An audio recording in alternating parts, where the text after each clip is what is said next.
Tamamdır. Evet, sarıya börek Biraz şu arada açalım şunları abi. ön tarafta.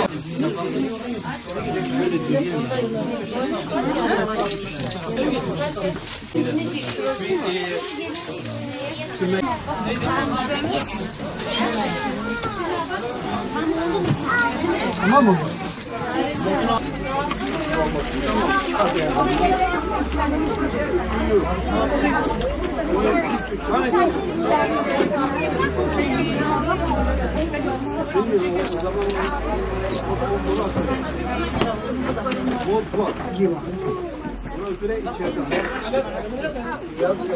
Tamam abi.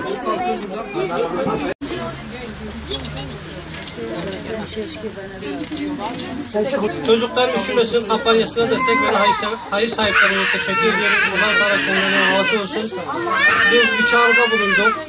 Dedik ki çocuklarımız bu kış aylarında üşümesinler. Bot, bere ve eldiven yardımında bulunalım. Bir şekilde sosyal medyada, diğer medya organlarında bunları dile getirdik. Ve Allah onlardan razı olsun. Hayır sahipleri bize ulaştılar. Biz de bugün çocuklarımızı sevindirdik. İşte görüyorsunuz her birinin sevinci ayrı ayrı gözlerinden okunuyor. Biz diyoruz ki Resulullah Aleyhisselatü Vesselam bizleri müjdelemiştir. Yetimlerin başlarını okşamamızı, onların ihtiyaçlarını karşılamamızı istemiştir. Bu